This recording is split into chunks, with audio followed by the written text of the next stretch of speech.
तेज।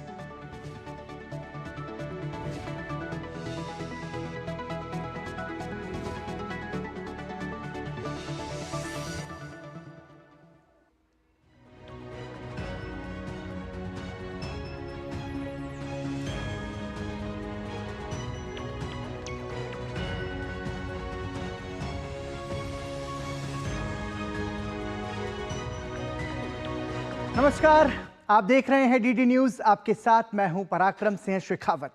खबर दुनिया की में आप सभी का स्वागत है।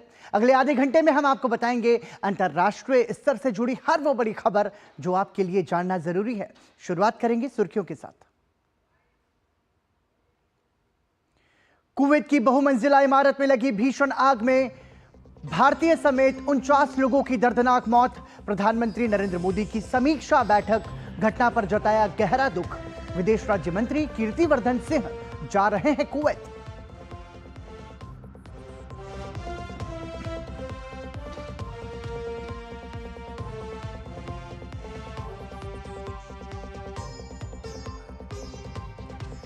इटली में 13 से 15 जून तक होने वाले G7 शिखर सम्मेलन की तैयारियां पूरी।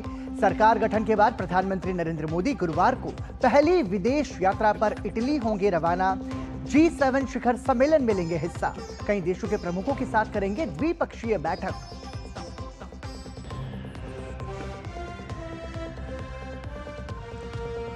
युद्ध रोकने के कूटनीतिक प्रयासों से पहले रूस ने यूक्रेन पर दागे ड्रोन और मिसाइलें। रूसी हवाई हमले को यूक्रेन की सेना ने किया नाकाम। अमेरिका ने कहा G7 बैठक के दौरान करेंगे रूस पर नए प्रतिबंध लगाने की घोषणा।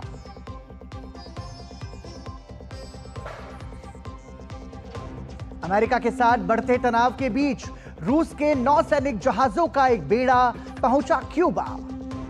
क्यूबा से पहले इन जहाजों ने अटलांटिक महासागर में मिसाइलें दागने का किया युद्धाभ्यास। अमेरिका ने कहा हमारी नौसेना रख रही है नजर।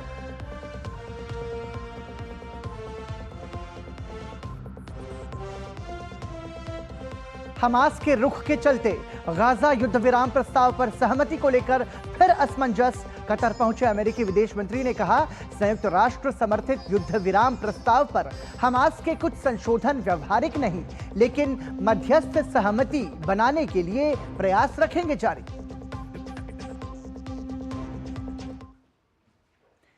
और सुर्खियों के बाद आइए अब खबरों पर नजर डालते हैं विस्तार से। सबसे पहले बात एशिया का आईना के जरिए एशियाई देशों से जुड़ी खबरों की।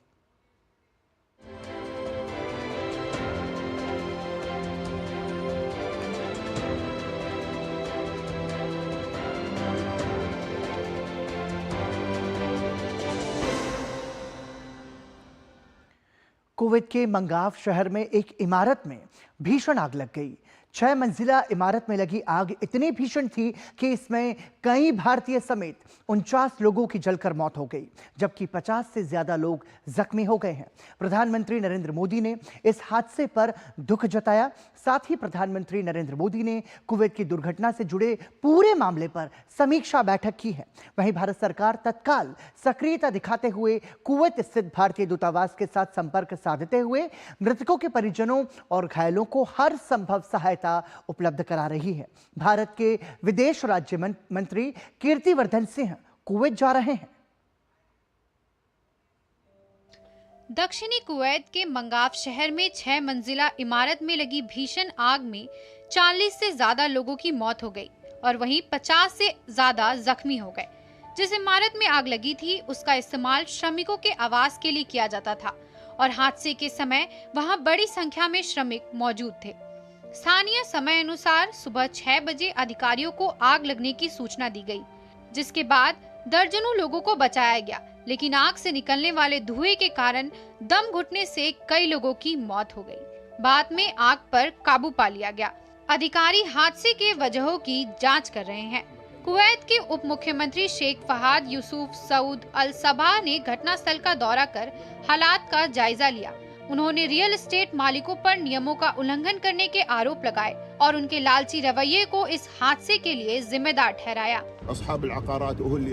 दुर्भाग्य से संपत्ति मालिकों का लालच इन मामलों का कारण बनता है। मैंने नगर पालिका के निदेशक को बुलाया है और हम सभी संपत्ति मालिकों से भी बात करेंगे। संपत्ति से संबंधित किसी भी उल्लंघन को जल्दी हटा दिया जाएगा। मामले में जांच के बाद सख्त कार्रवाई भी की जाएगी। कुवैत में भारत के राजदूत आदर्श स्वाइका ने अल अदन अस्पताल का दौरा किया, जहां हादसे में जख्मी हुए 30 से अधिक भारतीय श्रमिकों को भर्ती कराया गया है। उन्होंने कई मरीजों से मुलाकात की और उन्हें दूतावास की ओर से हर संभव मदद का आश्वासन दिया। दूतावास ने एक इमरजेंसी हेल्पलाइन नंबर 965655052446 भी शुरू किया है। प्रधानमंत्री नरेंद्र मोदी ने आंध्र प्रदेश और ओडिशा से लौटने के बाद कुवैत में आग की घटना से संबंधित स्थिति की समीक्षा के लिए बैठक की। इससे पहले प्रधानमंत्री नरेंद्र मोदी ने इस घटना पर दुख जताते हुए सोशल मीडिया मंच एक्स पर लिखा कि कुवैत शहर में आग लगने की घटना दुखद है। मेरी संवेदनाएं उन सभी के साथ है जिन्होंने अपने प्रियजनों को खोया है। मैं प्रार्थना करता हूं कि घायल जल्द से जल्द ठीक हो जाएं। कुवैत में भारतीय दूतावास स्थिति पर बारीकी से नजर रख रहा है और पीड़ितों की सहायता के लिए वहां के अधिकारियों के साथ काम कर रहा है। विदेश मंत्री डॉक्टर एस जयशंकर ने भी इस हादसे पर गहरा दुख जताया है और हादसे में पीड़ित परिवारों के प्रति गहरी संवेदना जताई है। साथ ही घायलों के शीघ्र स्वास्थ्य होने की कामना की है। एस जयशंकर ने भरोसा दिलाया कि भारतीय दूतावास इस संबंध में सभी पीड़ित पक्षों को पूरी सहायता प्रदान करेगा। इस बीच प्रधानमंत्री के निर्देश पर विदेश राज्य मंत्री कीर्तिवर्धन सिंह कुवैत जा रहे हैं। वे आग लगने की त्रासदी में घायल हुए लोगों की सहायता की निगरानी करेंगे और इस दुर्भाग्यपूर्ण घटना में मारे गए लोगों के शवों को शीघ्र स्वदेश वापसी के लिए स्थानीय अधिकारियों के साथ समन्वय भी करेंगे। अभी माननीय प्रधानमंत्री जी ने हम लोग की बैठक ली है और हम लोग यहाँ से कल सुबह वहाँ कुवैत के लिए रवाना हो रहे हैं। वहाँ का जो सिचुएशन है उसका स्टॉक लेंगे। जो घायल हैं, जिनको चोटें हैं, जहाँ जहाँ अस्पतालों में हैं, उनका जायज़ा लेंगे कि उनका इलाज कैसा चल रहा है। जो हम लोगों की रिपोर्ट है, हम लोगों की एम्बेसी के सारे वहाँ पे अधिकारी कई बार जा चुके हैं। उसके साथ साथ कुवैती अथॉरिटीज़ भी बार बार विज़िट किए हैं और हम लोगों के पास जो रिपोर्ट है कि जो घायल हैं उनकी अच्छे ढंग से देखभाल हो रही है और जिनकी मृत्यु हो गई है उनकी जल्दी से जल्दी उनका आइडेंटिफिकेशन का प्रोसेस चालू है और उनको जल्दी जल्दी देश ले जाने की तैयारी है। इस बीच भारत में कुवैत के राजदूत मेशाल मुस्तफा जे अल शेमाली ने कहा है कि कुवैत के अमीर ने हादसे की वजहों का जल्द से जल्द पता लगाकर दोषियों पर सख्त कार्रवाई करने को कहा है। कुवैत में 2/3 आबादी प्रवासी मजदूरों की है। ये देश बाहरी मजदूरों पर निर्भर है, खासकर निर्माण और घरेलू क्षेत्र में। मानवाधिकार समूह कई बार कुवैत में प्रवासियों के जीवन स्तर को लेकर सवाल उठा चुके हैं। इटली में 13 से 15 जून तक होने वाले G7 शिखर सम्मेलन की तैयारियां पूरी हो चुकी हैं। लगातार तीसरी बार प्रधानमंत्री का पदभार संभालने के बाद प्रधानमंत्री नरेंद्र मोदी इटली में आयोजित G7 शिखर सम्मेलन में हिस्सा लेने के लिए गुरुवार को अपनी पहली विदेश यात्रा पर रवाना होंगे। वो 13 जून से 15 जून तक आयोजित होने वाले G7 सम्मेलन में शिरकत करेंगे। इटली के अपुलिया से हमारे संवाददाता अमृतपाल सिंह की ये विशेष रिपोर्ट देखिए। ये प्रधानमंत्री का दूसरा विजिट होगा इटली में। जैसे आपको पता है, दोनों प्रधानमंत्री पहले मिल चुके हैं। पीएम यहाँ पे आए थे 2021 में G20 समिट के लिए और फिर पिछले साल प्राइम मिनिस्टर मेलोनी 2 बार आई थी। इनके ये रेगुलर चर्चा और डायलॉग से बायलैटरल रिलेशंस में काफ़ी एनकरेजमेंट और मोटिवेशन मिलता है और लीडर लेवल एंगेजमेंट से एक सिग्नल भी सारे सिस्टम में चला जाता है कि इटली और इंडिया एक दूसरे से संबंध बढ़ाना चाहते हैं। प्रधानमंत्री का पद संभालने के चंद दिनों बाद पीएम नरेंद्र मोदी 14 जून को अपनी पहली विदेश यात्रा पर इटली पहुंचेंगे। इस दौरान पीएम मोदी इटली के अपुलिया प्रांत में आयोजित होने वाले G7 शिखर सम्मेलन में शिरकत करेंगे। इटली की प्रधानमंत्री जियोर्जिया मेलोनी के आमंत्रण पर पीएम मोदी यहां आ रहे हैं। The visit assumes a significance as this will be Honorable Prime Minister's first overseas travel after assuming office in his third consecutive term. This will be India's 11th participation in G7 summit and Prime Minister Modi's 5th consecutive participation at the G7 summit. इस खूबसूरत Adriatic समुंदर के किनारे हो रहे इस सम्मेलन में दुनिया के बड़े नेता जब शिरकत करने आएंगे तो प्रधानमंत्री मोदी उनमें से एक होंगे। प्रधानमंत्री मोदी अमेरिका के राष्ट्रपति जो बाइडेन, ब्रिटेन के प्रधानमंत्री ऋषि सुनाक और इटली की प्रधानमंत्री जॉर्जिया मेलोनी से मुलाकात करेंगे। प्रधानमंत्री शुक्रवार को एक आउटरीच सेशन को भी एड्रेस करेंगे, जहां पर वो हेल्थ, फूड सिक्योरिटी और डेवलपमेंट को लेकर अपनी बात रखेंगे। पीएम मोदी G7 पार्टनर देशों के राष्ट्राध्यक्षों से भी द्विपक्षीय मुलाकात करेंगे। पीएम मोदी G7 सम्मेलन में ग्लोबल साउथ, विकास और जलवायु परिवर्तन जैसे मुद्दों पर अपनी बात रख सकते हैं। G7 दुनिया के 7 सबसे ताकतवर और विकसित देशों का समूह है, जिसके सदस्य Canada, France, Germany, Japan, Britain और अमेरिका हैं। इटली में हो रहे G7 के शिखर सम्मेलन का फोकस यूक्रेन और पश्चिम एशिया में चल रहे संघर्षों पर केंद्रित होगा। G7 चाहेगा कि इस सम्मेलन में अपने उस प्लान को पारित कर सके जहां जब्त रूसी संपत्तियों के द्वारा यूक्रेन की युद्ध प्रणाली को फंड किया जा सके। वहीं भारत ऐसे किसी भी प्लान से दूर रहना चाहेगा।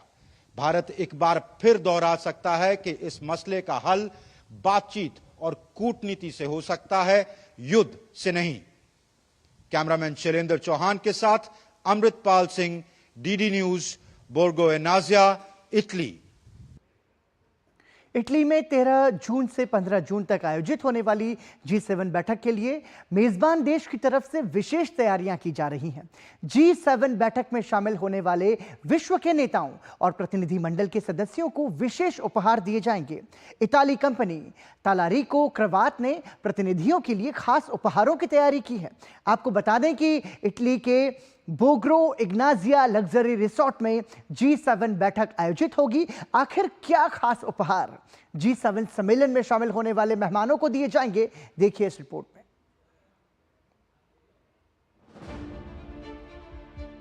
इटली में होने जा रही G7 की बैठक में शामिल होने वाले वैश्विक नेताओं के लिए खास तैयारियां की जा रही हैं। इटली की कंपनी तालारिको क्रवात ने G7 बैठक में शामिल होने वाले नेताओं, प्रतिनिधिमंडल में शामिल सदस्यों के लिए खास उपहारों को पेश किया है। इनमें पुरुष नेताओं के लिए सिल्वर कफलिंग और महिला नेताओं को उपहार देने के लिए चमड़े के बैग और प्रतिनिधिमंडल के सदस्यों के लिए G7 इटली के लोगों के साथ टाई शामिल है। पुरुष नेताओं और प्रधानमंत्रियों को तालारिको ब्रांड की पैकेजिंग में सिल्वर कफलिंग उपहार में दिए जाएंगे। महिला प्रधानमंत्रियों और पुरुष राष्ट्र प्रमुखों की पत्नियों को मेरे द्वारा लगभग 1.5 साल पहले बनाया गया हैंडबैग भेंट किया जाएगा। मुझे खुशी है कि मेरे नए प्रोडक्ट को प्रधानमंत्री जॉर्जिया मेलोनी ने G7 में उपहार देने के लिए चुना है। तालारिको क्रवात दुनिया भर में अपनी टाई के लिए मशहूर है। इसके संस्थापक मोरिजियो तालारिको के टाई पहनने के शौक ने इस कंपनी को जन्म दिया। कुछ नया बनाने के जुनून और अनोखे डिजाइनों के साथ उन्होंने ऐसी टाई बनाई कि वो इटली के प्रमुख नेताओं और दुनिया भर के बड़े नेताओं George W Bush, Barack Obama, Donald Trump और शिंजो आबे जैसे वैश्विक नेताओं की पसंद बन गई। उनकी कंपनी में बनने वाली एक जैसी डिजाइन की टाई के केवल 3 ही पीस बनाए जाते हैं। कंपनी सिलाई से टाई पर एक्स बनाती है, जो उसे खास पहचान देती है। जब मैंने कंपनी की शुरुआत की तो मुझे हाथों से काम करने वाले कारीगर नहीं मिल रहे थे, इसलिए मैंने खुद ही काम करना शुरू कर दिया। हमारे उत्पाद हस्त निर्मित होते हैं। इटली के बोर्गो इग्नाजिया लग्जरी रिसोर्ट में 13 जून से 15 जून तक G7 बैठक का आयोजन होगा। America, Italy, Canada, France, Germany, Japan और ब्रिटेन G7 देशों के प्रमुख इस बैठक में शामिल होंगे। इटली की प्रधानमंत्री जॉर्जिया मेलोनी ने यूरोपीय संघ के चुनावों के बाद सामने आ रहे रुझानों में खासा बढ़त बनाई है। ऐसे में उनकी अध्यक्षता में हो रही 50वीं G7 बैठक खास हो जाती है। और इस खबर के साथ ही यहाँ रुक रहे हैं एक ब्रेक के लिए। देखते रहिए डीडी न्यूज। क्या हुआ? I have lost everything काका। मैंने अपनी 3 साल की सारी सेविंग्स ज्यादा फायदे के चक्कर में नए ट्रेंड्स पे लगा दी। Relax and move to proper investments like mutual funds. वो रेगुलेटेड है, वेरीफाइड भी है and are handled by experts. अब तो मैं पूरा जीरो पे आ गया हूँ। थैंक्स काका। अब सब सही है। म्यूचुअल फंड निवेश बाजार जोखिमों के अधीन है। योजना से जुड़े सभी दस्तावेजों को ध्यान से पढ़ें। Curiosity can take you to some out of the world places. Curious about this place? Scan this QR code before I take it off with my Seat tires. Seat, crafted for the curious. देखो यार, जिंदगी का कोई भरोसा नहीं, पता नहीं कब फोटो पे हार चढ़ जाए और फैमिली का फ्यूचर, बच्चों की पढ़ाई खतरे में पड़ जाए। तो आज ही पॉलिसी बाजार से 1 करोड़ का टर्म लाइफ इंश्योरेंस कराओ, सिर्फ 525 रुपए महीने से शुरू। बात जब पीढ़ियों के लिए बनने वाले घर की हो तो जिम्मेदारी बड़ी हो जाती है। गैलेंट समझता है ये जिम्मेदारी। अब डबल एम रिब्स के साथ गैलेंट एडवांस TMT रीबार, निर्माण का रियल हीरो। गोल्डी छोले मसाले, जहाँ जाए रिश्ते बनाए। डॉक्टर ऑर्थो ऑयल के रेगुलर मसाज से जॉइंट हेल्थी रहते हैं। और अगर प्रॉब्लम बहुत पुरानी है तो डॉक्टर ऑर्थो कैप्सूल्स साथ लेना ना भूलें। अब दर्द भी घुटने टेकेगा। ब्रेक के बाद एक बार फिर आपका स्वागत। आप देख रहे हैं खबर दुनिया की। गाजा में युद्ध विराम योजना अधर में लटकी हुई है क्योंकि हमास संघर्ष विराम के लिए सहमत नहीं हो रहा है। इजराइल हमास के बीच युद्ध विराम के समझौते पर सहमति बनाने के लिए अमेरिकी विदेश मंत्री एंटनी ब्लिंकन पश्चिमी एशिया दौरे पर हैं। इसी कड़ी में एंटनी ब्लिंकन ने दोहा में कतर के नेताओं से मुलाकात कर संघर्ष विराम के प्रस्ताव पर विस्तार से चर्चा की। संघर्ष विराम प्रयासों को ठप करने के लिए हमास को जिम्मेदार ठहराते हुए एंटनी ब्लिंकन ने दावा किया कि सिर्फ हमास ही है जिसने अभी तक इस योजना का समर्थन नहीं किया है। गाजा में फिर से संघर्ष विराम को लेकर कोशिशें लगातार जारी हैं।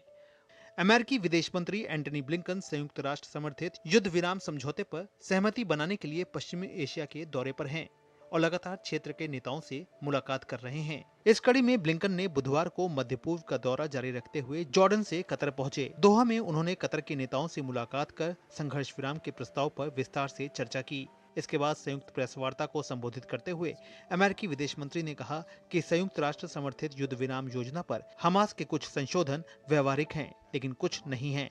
उन्होंने संघर्ष विराम प्रयासों को ठप करने के लिए हमास को जिम्मेदार ठहराया और दावा किया कि सिर्फ हमास ही है जिसने अभी तक इस योजना का समर्थन नहीं किया है। हम एक प्रतिक्रिया की प्रतीक्षा में थे और वह प्रतिक्रिया हमास की ओर से थी। और जैसा कि प्रधानमंत्री ने कहा, मंगलवार रात हमें एक प्रतिक्रिया मिली। हमास ने मौजूदा प्रस्ताव में कई बदलावों की बात कही है। हमने उन परिवर्तनों पर मिस्र के सहयोग के साथ और कतर के प्रधानमंत्री के साथ चर्चा की। कुछ बदलाव व्यवहारिक हैं, लेकिन कुछ नहीं। हालांकि अमेरिकी विदेश मंत्री हमास की ओर से प्रस्तावित बदलावों के बारे में विस्तार से तो नहीं, लेकिन कहा कि मध्यस्थ आने वाले दिनों में सहमति बनाने के लिए प्रयास करना जारी रखेंगे। आने वाले दिनों में हम कतर और मिस्र के साथ अपने साझेदारों के साथ तत्काल आधार पर इस समझौते को पूरा करने की कोशिश करना जारी रखेंगे, क्योंकि हम जानते हैं यह इजरायलियों, फिलिस्तीनियों, इस क्षेत्र और वास्तव में पूरी दुनिया के हित में है। हम सभी सहमत हैं कि समझौते को युद्ध विराम प्रस्ताव के सिद्धांतों पर आधारित होना चाहिए, जिसका पूरा अंतर्राष्ट्रीय समुदाय समर्थन करता है। कतर में प्रेस वार्ता के दौरान ब्लिंकन ने इजराइल और लेबनान के बीच राजनयिक समाधान के लिए नए सिरे से आह्वान किया और कहा कि गाजा युद्ध विराम समझौते से इजराइल लेबनान तनाव कम करने में भी मदद मिलेगी। कतर के प्रधानमंत्री ने भी सभी पक्षों से गाजा में युद्ध समाप्त करने को लेकर स्पष्टता और दृढ़ता से आह्वान किया। इससे पहले मंगलवार को अमेरिकी विदेश मंत्री ने प्रस्ताव पर सहमति बनाने के लिए इजराइल के नेताओं से मुलाकात की थी। अमेरिका ने कहा था कि इजराइल ने प्रस्ताव को स्वीकार कर लिया है, हालांकि इजराइल ने सार्वजनिक रूप से इसकी घोषणा नहीं की है। इस बीच संयुक्त राष्ट्र के एक स्वतंत्र मानवाधिकार जांच आयोग की रिपोर्ट में कहा गया है कि इजराइल और हमास दोनों ने गाजा युद्ध के शुरुआती चरणों में युद्ध अपराध किए थे। जांच आयोग ने 7 अक्टूबर को किए गए हमलों और 31 दिसंबर तक गाजा पट्टी पर इजरायली हमलों की जांच की। हालांकि जेनेवा में संयुक्त राष्ट्र में इजराइल के राजनयिक मिशन ने इन निष्कर्षों को खारिज कर दिया, तो हमास ने फिलहाल कोई जवाब नहीं दिया है। इस बीच इजराइल के हमले में हिजबुल्लाह कमांडर की मौत ने युद्ध को और हिंसक रूप दे दिया। कमांडर की मौत से बौखलाए हिजबुल्लाह ने इजराइल पर एयर स्ट्राइक शुरू कर दी। हालांकि इजरायली सेना ने अधिकतर रॉकेट हवा में ही मार गिराने का दावा किया है। मंगलवार को इजरायली हवाई हमले में 4 लोगों की मौत हुई थी, जिनमें हिजबुल्लाह कमांडर तालिब अब्दुल्ला भी शामिल था। और आइए बढ़ते हैं आगे, नजर डालते हैं यूरोपीय देशों से जुड़ी खबरों पर हमारे खास सेगमेंट यूरोप इन दिनों के जरिए।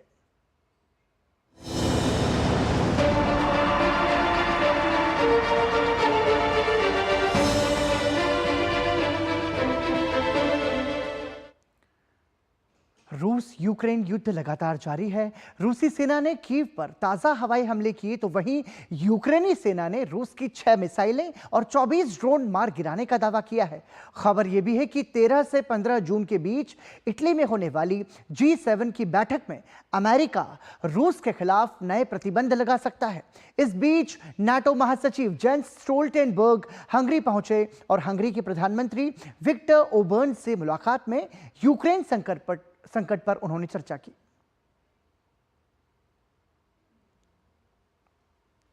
लंबे समय से जारी रूस यूक्रेन जंग में दोनों देश एक दूसरे के खिलाफ लगातार हमले कर रहे हैं। रूस ने दावा किया कि रूसी सेना ने बुधवार सुबह कीव पर हमले किए। कीव और उसके आसपास के इलाके में कई धमाके सुने गए। रूसी सेना का कहना है कि उसने रूसी हमलों के दौरान 6 मिसाइलों और सभी 24 ड्रोन को मार गिराया। हालांकि रूसी ड्रोन और मिसाइल हमलों में एक औद्योगिक प्रतिष्ठान में आग लग गई और कुछ घरों को भी नुकसान पहुंचा है। हमले में कई लोग घायल होने की भी खबरें सामने आ रही हैं। वहीं यूक्रेन भी रूस के खिलाफ लगातार हमले कर रहा है। रूस के बेल्गोरोड क्षेत्र के शेबेकोनी शहर में यूक्रेनी गोलाबारी में एक नागरिक की मौत हो गई और 3 लोग घायल हो गए। यूक्रेनी सेना का दावा है कि उसने रूस के कब्जे वाले क्रीमिया में तैनात 3 सैन्य रक्षा प्रणालियों को भी निशाना बनाया है। क्रीमियाई प्रायद्वीप पर तैनात सभी रक्षा प्रणालियों पर रूस द्वारा इस हफ्ते में ये दूसरा हमला किया गया। हमले में एक S-300 प्रणाली और 2 S-400 रक्षा प्रणालियों को निशाना बनाया गया। यूक्रेनी राष्ट्रपति जेलेंस्की ने जर्मनी के सेनेट्स में 21वें सतह से हवा में मार करने वाली मिसाइल समूह का दौरा किया। साथ ही जेलेंस्की ने पैट्रियट वायु रक्षा प्रणाली में प्रशिक्षण ले रहे यूक्रेनी सैनिकों से भी मुलाकात की। हमारे सैनिकों को प्रशिक्षित करने के लिए मैं आपका धन्यवाद करता हूं। आप में से बहुत सारे लोग रूसी कब्जे वालों क्षेत्रों से आते हैं। मैं आशा करता हूं कि आप सभी प्रशिक्षण करके जल्द वापस आ जाएं। इस बीच नेटो महासचिव जेम्स स्टोल्टेनबर्ग हंगरी पहुंचे और उन्होंने हंगरी के प्रधानमंत्री विक्टर ऑर्बेन से मुलाकात की। यूक्रेन संकट पर दोनों नेताओं ने चर्चा की। विक्टर ऑर्बेन ने साफ किया कि हंगरी नेटो की ओर से यूक्रेन को दी जा रही सैन्य सहायता में बाधा नहीं बनेगा। हंगरी नाटो के निर्णय को रोकना नहीं चाहता है। हंगरी यूक्रेन रूस युद्ध से संबंधित सैन्य कार्रवाई में भाग नहीं लेगा। हंगरी के क्षेत्र का उपयोग इस युद्ध में शामिल होने के उद्देश्य से नहीं किया जा सकता है। इस बीच नेटो सदस्यों की सीमा से लगे रूस के उत्तरी लेनिनग्राद सैन्य जिले के सैनिकों और नाविकों ने सामरिक परमाणु हथियारों को तैनात करने के लिए अभ्यास में हिस्सा लिया। रूस के रक्षा मंत्रालय ने बयान जारी कर इसकी जानकारी दी। रूसी राष्ट्रपति व्लादिमीर पुतिन ने कहा कि परमाणु हथियारों के इस्तेमाल की कोई जरूरत नहीं है। वहीं अमेरिका ने आगामी G7 बैठक से ठीक पहले घोषणा की कि शिखर सम्मेलन के दौरान रूस के खिलाफ नए प्रतिबंधों और निर्यात नियंत्रण की घोषणा की जाएगी। अमेरिका रूस के सेमीकंडक्टर चिप्स और अन्य सामानों की बिक्री पर प्रतिबंध लगाने की योजना बना रहा है। इस बीच रूस के नौसैनिक जहाजों का एक बेड़ा शक्ति प्रदर्शन के लिए क्यूबा पहुंचा है। कैरेबियाई देश क्यूबा पहुंचने से पहले इन जहाजों ने अटलांटिक महासागर में मिसाइलें दागने का युद्धाभ्यास भी किया था। इन जहाजों के बेड़े में एक फ्रिजिड और एक परमाणु चलित पनडुब्बी भी शामिल है। ये जहाज हवाना के बंदरगाह पर अगले 5 दिनों तक रुके रहेंगे। ये बंदरगाह अमेरिका के एक नौसैनिक एयर स्टेशन से मात्र 160 किलोमीटर दूर है। अमेरिकी अधिकारियों का कहना है कि वो रूस के इस जहाज पर नजर बनाए हुए हैं।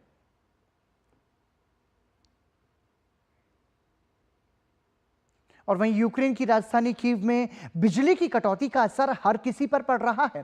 पानी और बिजली की कमी के कारण आम जनजीवन पूरी तरह से अस्त व्यस्त हो गया है।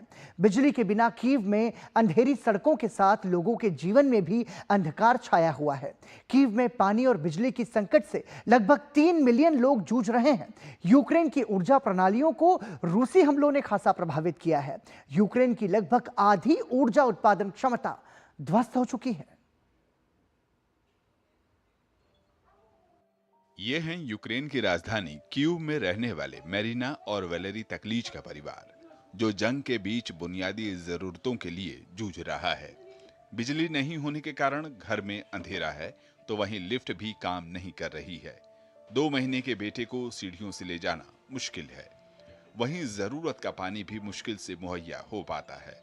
वैलेरी तकलीच बताते हैं कि कीव डिजिटल के जरिए बिजली कटने की सूचना पहले मिल जाने से पानी इकट्ठा करने, बच्चों को नहलाने और खाना पकाने का काम कर पाते हैं। खाना पकाने के लिए हमें एक छोटा गैस कैंपिंग स्टोव भी खरीदना पड़ा। ये कई कीव निवासियों के लिए आम बात है। कई यूक्रेनियन इस तरह की मुश्किलों का सामना कर रहे हैं। स्थिति खराब है और बच्चों के साथ ये और भी मुश्किल होता जा रहा है। ये कहानी सिर्फ एक परिवार या इस परिवार की नहीं, बल्कि कीव में रहने वाले ज्यादातर परिवारों की है। कीव में रह रहे एक कलाकार एवहेन क्लेमेंको अपने तरीके से बिजली के बिना रहने की कोशिश कर रहे हैं। एवहेन अब प्राकृतिक प्रकाश में पेंटिंग करने का काम कर रहे हैं, ताकि बिजली नहीं होने के कारण उनका काम बाधित न हो। कीव में बिजली संकट के कारण सिर्फ आम लोग ही नहीं, बल्कि न्यूज चैनल जैसी जरूरी सेवाओं पर भी बुरा असर पड़ा है।